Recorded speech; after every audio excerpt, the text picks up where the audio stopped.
All right, guys, another big thing that's happening here in D.C. this week is it looks like Sam Bankman-Fried may testify in front of the House Financial Services Committee, at least in some sort of a potentially limited way tomorrow. So we'll be watching for how all of that goes down. But let me give you the back and forth here that led to this, because it is kind of interesting.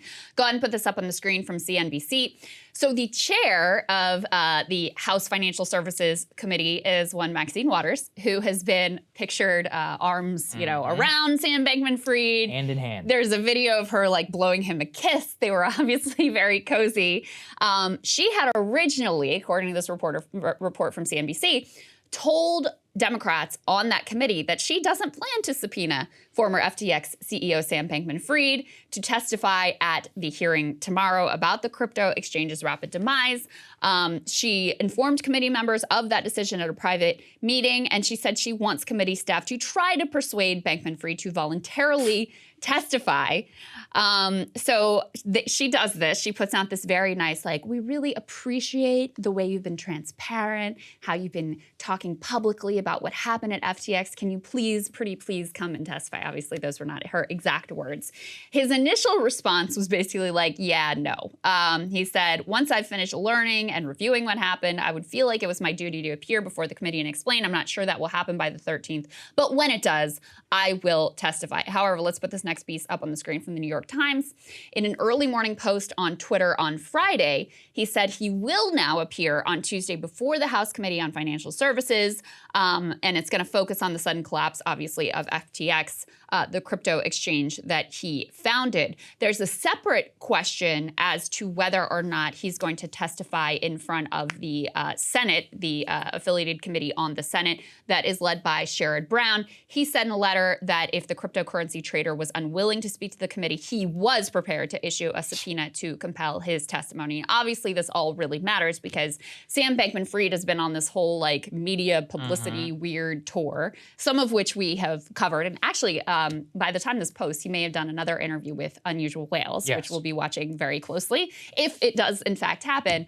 But when you testify in front of Congress, that's a different deal in terms of the legal implications. So that's why this is so significant. Yeah, exactly. And that's the point. He's willing to do interviews with anybody, except whenever, he's a little squirrely whenever you're testifying under oath. And what you say, look, I think we're probably going to get a lot of, I wasn't aware, I don't recall. He seems to be the master of that. In every single one of the interviews that he's given so far, except for a few, he really hasn't been caught on many of his lies. And I don't personally trust Maxine Waters, especially, like, why even rule the testimony out or the subpoena out in the first place? He obviously should be subpoenaed. That way, they get to set the conditions and it's not voluntary. There's a lot of questions that still remain, and whether he's even actually going to show up, we don't know. He says that he is set to testify at the House hearing. Again, though, he declined the banking hearing because, he said he would be tired or it would be too much work, which is obviously ludicrous. And don't forget, at the banking hearings in the Senate, they get a lot more time.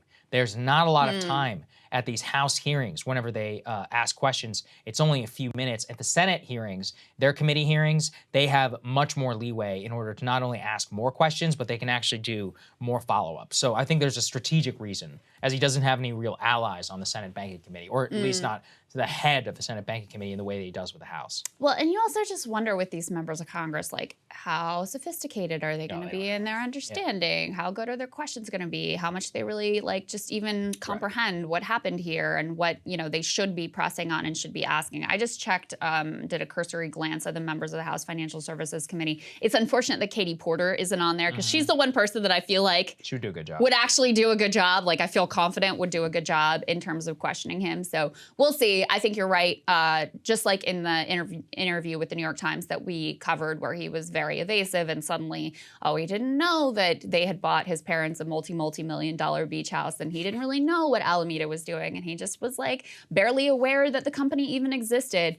You'll get a lot of that deflection as well, no doubt about it. But it may still be revealing. You never know if he might slip up and let something out that he really shouldn't. We'll watch it closely. Indeed. Hey guys, ready or not, 2024 is fully upon us now, and Saagar and I have been brainstorming ways that we can really up our game for this critical election. Yeah, we rely on our premium subs to expand our coverage, to add staff, to upgrade the studio. We just want to give you the best independent coverage of this election, which is possible. So if you can help us out, become a premium subscriber today, breakingpoints.com, or the link is down here in the description video. It really means the world to us, and if you like what we're all about, this is the best possible way to keep us 100% independent, working only for you.